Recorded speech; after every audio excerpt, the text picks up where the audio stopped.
And we're back with some more New York Rangers franchise mode in FHM 11, and in this one we have the start of year number 3 with your New York Rangers. Following up last season where we failed to make the playoffs, 40, 37, and 5 was our record, 85 points. We of course moved on from Chris Kreider, who is now a member of the Tampa Bay Lightning, as we are looking to move in a younger direction, get Artamanov some of that top 6 time that he would not have had otherwise. And you know how we thought that we were going to be competitive this year? Well, that was before I offered out Zibanejad on a trade just to see what we could get. I just wanted to see what he would fetch. And it turns out he can actually go for a first round pick right now from both Vegas and the Islanders. Now, we're definitely not moving into the Islanders, you know, division rival and all that. But Vegas, that first round pick for this year, this upcoming draft, that might be something we do. I think that might be something we do, considering the fact that he is dropping. And I think by the end of this year, just based on the rate he's been going with how he's been dropping here, I think by the end of this year, he'll probably be around a 3-star ability at best. Because you can see with all of his ratings, he's slowly starting to drop there. And the physical ratings are going to go pretty quickly. And while his physical ratings are still good, it's only a matter of time. His value is only going to diminish the further we go along here. And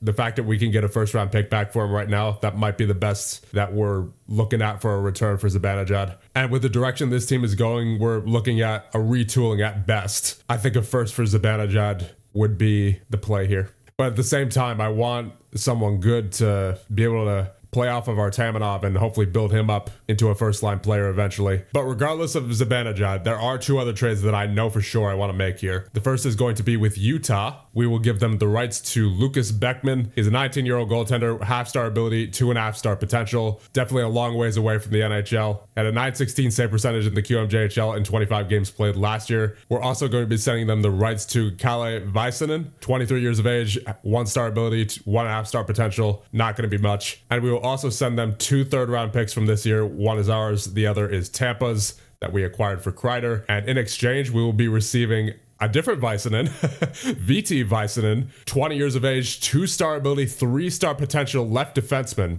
Looks like he'll be a very solid 2-way defenseman someday, and he could even fill in the NHL roster right now, but he is unsigned, so we're going to have to leave him for next year. But he is a very solid defensive prospect in my opinion. 67 grade last year in the SML with 32 points in 60 games. So we will add him onto this deal, and we will also be getting Dylan LeBray, a 2-star ability, 3.5-star potential right defenseman who looks to be a bit more offensively minded, at least based off what we're seeing here. Let's see what the contract screen says. He has no major role. Okay. But actually, it looks like he might be more of a, he's best as a 2-way defenseman according to his current role rating there. So 2 very young defensemen with some really nice potential there who are basically NHL ready right now. But of course, they're not going to be able to play in the NHL this year as they are unsigned. However, once they do make their way to the NHL, which should be very soon, we'll have 2 solid defensemen back there in Väisänen and LeBray, who both seem to have bright futures. So I figured it was worth the price of giving up a goaltender like Beckman. I'm sure there's plenty of goaltenders out there. And then I'm not sure if Kalle Väisänen really adds much to this deal, to be honest, in terms of value. But I just thought it'd be funny to swap Väisänen for Väisänen. Or actually, okay, so he actually does add quite a bit of value there, despite the fact that he's 23 and only has a 1.5-star potential. But you know what? I'll take it. So the rights to Lucas Beckman and Kalle Väisänen and 2 third-round picks in exchange for the rights to VT Väisänen and Dylan LeBray offer trade. And the next trade I want to do is with Carolina. We will be sending them Julius Miettinen, who is currently a 1-star ability, 2.5-star potential, 20 years of age. So yes, another prospect that we're sending out here, but don't worry, we're of course getting another young player back. We are also going to be sending our 2027 second as well as a 7th for this year. In exchange, we'll be receiving the 21-year-old center, Bradley Nadeau. He's a 2-star ability, 3.5-star potential, 21 years of age. Solid offensive category, 15 positioning. Physical ratings are pretty good all around, besides strength. I mean, strength could be a bit higher, but it's serviceable. Mental ratings are really good as well, so I'm liking the look of him. Decent personality. And in the AHL last year, he had 34 points in 68 games played and a 70 grade, so I'm looking forward to seeing what he can do for your New York Rangers. Offer trade, and we'll see what they say. So I think I'll wait on Carolina's decision with Nadeau before I move anyone like Trocheck or Zibanejad. I'm going to make sure that Carolina accepts that trade first before I move either of them. But I think with those 2 moves, we have definitely made ourselves clear that we are looking to move in a younger direction with this team as well as acquire some more NHL ready prospects. So the Utah Yetis have accepted our trade of 2 third-round picks and the rights to Lucas Beckman and Kalle Väisänen in exchange for VT Väisänen and Dylan LeBray. Complete trade. And there it is. Carolina has accepted our offer of Julius Miettinen, a 2nd-round pick and a 7th-round pick in exchange for Bradley Nadeau. Complete trade. So welcome to the Rangers, Bradley Nadeau. He is now on our roster. Of course, he did not have a good grade during the preseason, unfortunately, it seems. But we'll see how he simulates with your New York Rangers. All right, let's see what lines the assistant makes here. Well, you have some very interesting lines here. Laugh scratched due to his fitness level, I'm guessing. Sagan is scratched. Miller is scratched because he has the... what's it called? Suspension going to this year. First line, you have Ratcliffe, Zibanejad, Artamonov. That's honestly not bad. That's not a bad first line. Second line, you have Barbashev, Trocheck, Kakko. Not a bad second line, but Barbashev, I wouldn't put him there, honestly. I'd put Hedel there for sure. Third line, you have Othman, Nadeau, Sikora, then Hedel, Deno, and Coyle. I mean, I guess for the most part, they're not too bad. I would switch Hedel and Barbashev for sure. Down in defense, you have Dunn and Fox, Brandstrom and Puluk, and then Shea and Kovacevic. So this definitely still looks like it could potentially be a competitive roster. I guess we'll see how Artamonov does with Zibanejad. I'm still very tempted to trade Zibanejad though, because of the fact that Vegas is willing to give up a first for him. And like I said, that's probably the best we're getting for Zibanejad at this point. And the longer we wait on Zibanejad trade, the less we're going to get back for him. And with the way this team is going, we're probably going to end up needing that 1st-round pick. Let's see, what contracts do we have to renew this year? Hedel, Dunn, Ratcliffe, Shea, I don't think I'm going to re-sign. Barbashev, Sagan, probably not re-signing. Dano, probably not re-signing. Coyle, probably not re-signing. Let's see, how much does Barbashev want? 1.6. All right, that's doable. But still, I think we'll see how he simulates. For right now, I'll just auto-qualify. Ratcliffe, I'm going to hold off on. Vince Dunn, I also hold off on. I want to know for sure what we're doing at the trade deadline before I really offer on any of these guys. So I think with that being said, we'll simulate ahead 1 month. And we'll see what happens in particular with Artamonov and Nadeau. Those are the two I'm most interested in. But of course, we're also going to have to keep an eye on Zibanejad and make sure he doesn't drop anymore. Because if any one of Zibanejad's ratings drops anymore, then we're trading him right then and there. Okay, that's the deal I'll make. If he drops any more, we're trading him right there. Because this team, as it is right now, cannot afford to have a 1st-round pick slip through our fingers if we could acquire one. But then again, Vegas might also make a move between now and then to move that 1st-round pick for somebody else. So do I shop him now? I mean, like I said, I want someone to be able to help Artamonov develop, but the prospect of a 1st-round pick is a bit too juicy to ignore. Let's see. Let's check out this draft. No 4.5 or 5-star potentials as of right now, but it looks like it'll be at least a decent 1st round. I mean, we are only in year number 3, so most of these guys I would imagine are real players, right? So, all right, let's just see what happens in October. I'm going to bank on Vegas's 1st-round pick still being available after this month and Zibanejad still being worth that at the end of the simulation. You know what? Maybe the Islanders would be a good trade destination. They're currently 1-4-1. Get their 1st-round pick. I mean, that technically theirs was for 2028, right? So it wouldn't be for this year. But actually, now that I see it, Vegas is also, they're not in the best spot right now, 3-5. So maybe you got to think they'd be willing to pay up for Zibanejad. Maybe give us a bit more than just a 1st. Ooh, yep. Zibanejad's, yeah. Zibanejad getting open and hitting, dropping. He's still a 3.5-star ability, but his value's slowly diminishing the further we go in this simulation. Let's see, how's Artamonov doing? What's he doing with Mr. Zibanejad on his line? 5 points.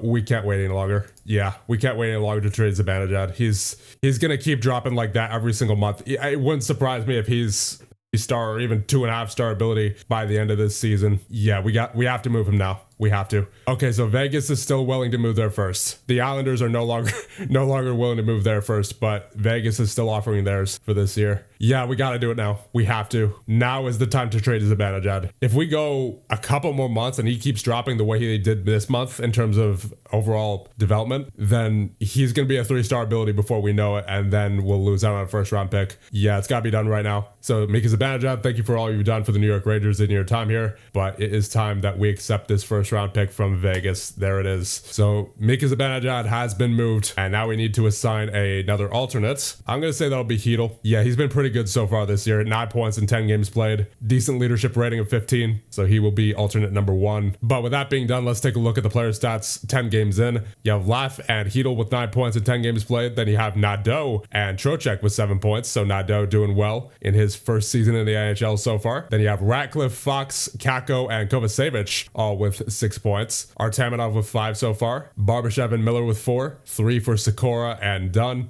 2 for Brandstrom, Shea, and Puluk. And 1 for Coyle, Othman, and Sagan.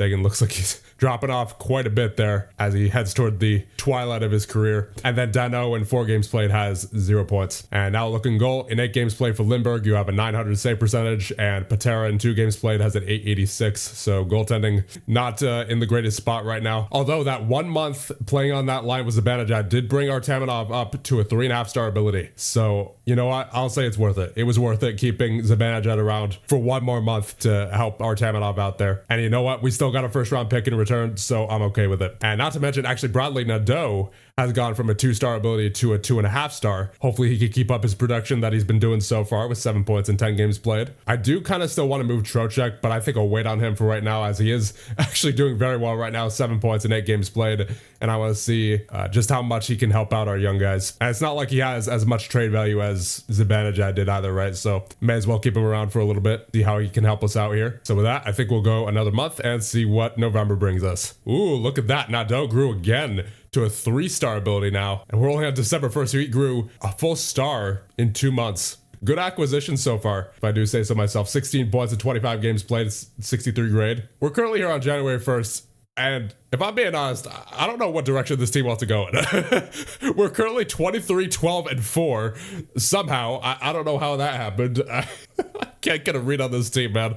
I guess we're still competitive, even though we traded Zibanejad, who was by far our best center. And so Kako, for some reason, is having a breakout season. 39 points in 39 games played, 69 grade. That never happened before. Heedle, 36 points in 36 games played. Dunn, 32 points in 39 games played, and that is on track for what is probably going to be close to a career high, if not definitely a career high, as his career high is 65 points with Seattle in 2023-24. So I would not be surprised if he gets there with the rate he's been going this year. Then Ratcliffe with 27 points, on track to smash his point total from last season with 37. Trocheck has 27 so far, so is on pace to be better than last season when he had 35. Laf has 25. Fox has 25. Nadeau has 24 in 39 games played. That's a good rookie season for him so far. Artamanov with 21 so far, looking to follow up his rookie season with a solid sophomore campaign. Sagan with 18 points. Barbashev with 17. Kovacevic with 16.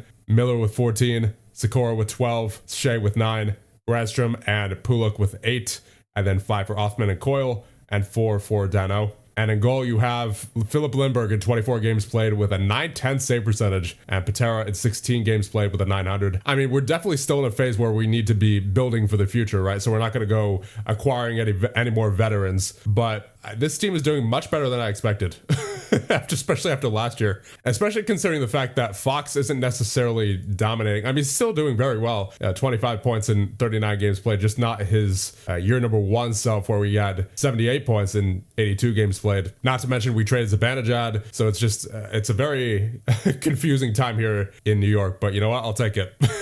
I'll take whatever success we can get here while simultaneously building for the future. So let's check out the team stats. Goals for per game, we're 12th in the league with a 3.54. Goals against per game, we are currently 9th in the league with a 2.97. And faceoffs, we're 13th in the league with a 50.3. Power play, we are 16th in the league with a 21%. And penalty kill, we are 25th in the league with a 76.1. So penalty kill could be better, obviously. But overall, like I said, we're doing much better than I expected. So let's go up to, I would say, the trade deadline. Oh my goodness. That Zibanejad trade was so clutch. Look how bad Vegas is doing. They're 8th in the Pacific, 19, 24, and 2. That Vegas trade was so clutch. And you know what? That might have not only gotten us into the play. I mean, we're currently in a playoff position. I'm not going to jinx it, but we're currently in a playoff position, and we have their first round pick. Hindsight, that Zibanejad trade might have been one of the best moves we could have possibly made. All right, so we're on March 1st. We're currently 36, 23, and 6. Good enough for third in the Metropolitan Division, 8 points ahead of Philly, and we're looking pretty good. We're looking pretty good. Vegas is also still struggling, 30, 34, and 2. So not only are playoffs looking likely, but we also have a lottery pick, it seems, with Vegas's pick right there. So let's take a look at the player stats before we jump into the trade deadline. We have Kako continuing his career year with 63 points in 65 games played at 26 years of age. So it took him a little while to get there, but he's finally been living up to his second overall pick status there. Then you have Heedle with 54 points in 51 games played, point per game player, 53 points for Dunn in 65 games played. You have Ratcliffe for 48, 44 for Nadeau in 65 games played, a good rookie season for him. Then you have Fox with 42, Trocheck with 36, Laff with 32, Artamanov with 26. So he's slowed down a little bit. Yeah, it seems like he's definitely having a little bit of a rough go this year compared to last. And it seems like he's been on the first line more often than not with Nadeau and Heedle, so it's a bit concerning. We'll have to keep an eye on him. Then you have Sagan with 25, Barbashev with 23, 20 for Kovacevic and Miller, 17 for Sikora, 14 for Brandstrom and Shea, 13 for Puluk, 10 for Dano, 9 for Coyle, and 6 for Othman. And in goal, you have a 913 save percentage for Lindbergh in 36 games played, and for Patera in 32 games played, he has a 900. So Lindbergh continues to dominate the net here for your New York Rangers. So I'm thinking, unfortunately, I can't change the goalie start settings right now, but I will put the lineups in my control just temporarily so I can do that. So let's change the start best goalie, because I believe that goes by star rating. Let's go by start hottest goalie to 4. And then I will change the lineup control back to the assistant. So those changes should favor putting Lindbergh in there more often. As for the trade deadline, is there anything I want to do? Not really, because, you know, we've got a solid roster composition right now. We're in a good spot. We have a first round pick from Vegas, right? So we're building for the future while also being in a competitive spot. As of right now, there's no veteran who I desperately want to trade. I mean, Trocheck has been in the trade rumor mill for a while now, but you know, at the moment we're winning, so I'm going to keep him on the roster. It's not like he would fetch a first like Zibanejad did anyway, so may as well just keep him around while we're winning. And I guess I'll just check the trade block here, see who's out there, who is available, but I'm not anticipating trading for anybody unless there's a, let's say 24-year-old or younger who's available, who's like a 3-star ability already. Yeah, not seeing much in the trade block I'm interested in, so let's just offer some extensions for some of our guys here. Let's see what Heedle wants. He wants 6.8 for 3 years. That's certainly quite the extension, but you know what? He's been very productive this season, 54 points in 51 games played. If he keeps that up, then that is certainly an extension well worth it. It's only going till he's 30 or 31 as well, so it's not going to be that bad. Of course, I'll see if I can take him down a bit, and I got him down to 6.35 for 3 years. We'll definitely do that. Now, Vince Dunn, he's probably going to ask for a lot considering the amount of points that he has this year, 53 so far.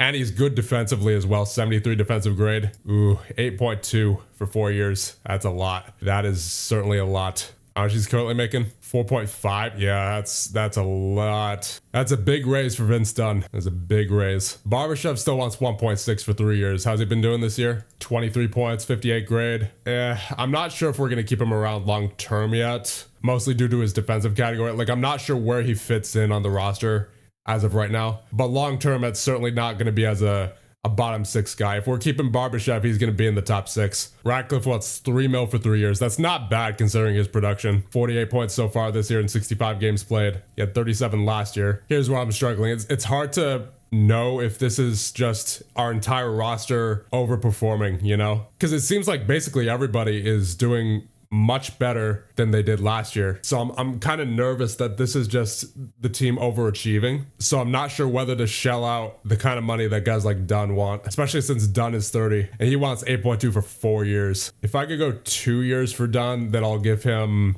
more money than what he wants. Yeah, he really wants that 4 years, it seems. I'll go a little bit higher, 8.85. Oh, all right.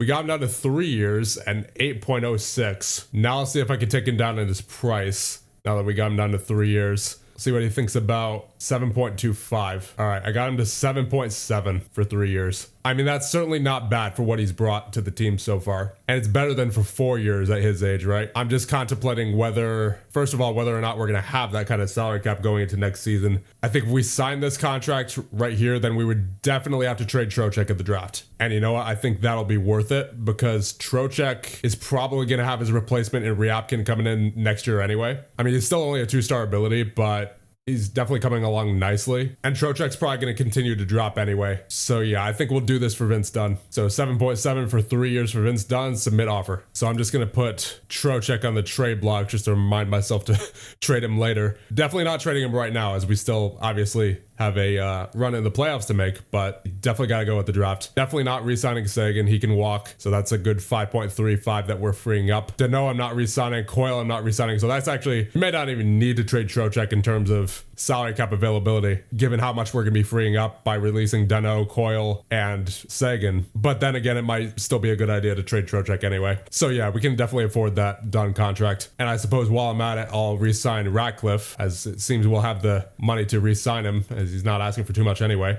And we have agreed on 2.95 for 3 years for Isaac Ratcliffe. That is a good deal for him. And I guess I may as well re-sign Barbashev. It's not like he costs that much. 1.6 for 3 years isn't bad. Can always trade that if need be. And I think that is about it in terms of players that we're re-signing here. There you go. Barbashev, Dunn, Ratcliffe, and Hedel have all re-signed. And with that, I think we'll advance past the trade deadline and into the playoffs of year number 3. And here we are at the end of the regular season. We finished 46, 29, and 7, good enough for 99 points, and 3rd in the Metropolitan Division, which means we are in. It's quite a turnaround from last year, I must say. Very unexpected. Multiple ways, not just because we are a good team again, but also because Vegas finished below 500, so they are definitely a lottery team here. They finished 22nd in the league. Then you also have the unexpected growth of guys like Nadeau, who started out this season a 2-star ability. Now he's a 3-star ability, 4-star potential. So things are looking up. Things are quickly looking up for this team, it seems. And of course, we still have some of our unsigned prospects to look forward to. Benjamin Cavan is now a 2.5-star ability. Ryabkin's a 2-star ability, but he's slowly making his way up there in terms of development. Then, of course, you have the 2 defensemen who we acquired before the season began in Väisänen and Lebre, who look like they might be ready soon. So there's certainly a lot to look forward to here with the future of the Rangers. But before we focus on the future, let's take a look at the present as we are in the playoffs of year number 3. So let's take a look at the player stats to wrap up the season. You have Kakko leading the way with 74 points, a career high for sure for him. That is by far a career best. Then you have Vince Dunn with 67 points, followed up by Hedel with 65 in 67 games played. Ratcliffe with 62, Fox with 58, Nadeau with 50. That's a good rookie season for him. Trocheck with 46, Laff with 41, Sagan with 35, Artamonov with 33. So he had a bit of a slow end to the season there. He looks like he struggled quite a bit. Yeah, he had a long stretch of no points there from what was early February up until early March. So hopefully he can get it together for next season and hopefully for the playoffs as well. Maybe you never know, maybe he's more of a playoff performer kind of guy. Then you have Barbashev, who has 32 points, Miller with 29, Shea with 25, Kovacevic with 24, Sikora with 22, Brandstrom with 18, Pulak with 16, with 14, Dano with 11, and Othman with 10. And then in goal, you have a 909 save percentage for Lindbergh in 46 games played, and Patera with the 906 in 39. Let's take a look at the team stats. Goals for per game, we are sitting 17th in the league with a 3.26. Goals against per game, we're sitting 8th in the league with a 2.98. Face-offs, we are 17th in the league with a 49.7. Power play, we are 23rd in the league with an 18.8. And penalty kill, we are 25th in the league with a 77.3. Yep, Bradley Nadeau up for the Calder this year, along with Andrew Crystal and Sergei Ivanov. Ivanov, the goaltender for Columbus, 907 save percentage in 73 games played, and Crystal at 44 points in 81 games played. I don't know. I think this one might be going to Nadeau here. He very well could win the Calder this year. And Maxim Barbashev up for the Mark Messier Leadership Award as well, even though he's not even a captain here. And his leadership rating's at 12, so I'm not entirely sure how that award is awarded, to be honest. And we'll be starting out these playoffs against the Carolina Hurricanes, who finished 46, 28, and 8. Just a slightly better record than us, but we had the same amount of wins. So I think with that being said, we'll end things off here. And the next one, we'll go through the playoffs of year number 3 with your New York Rangers.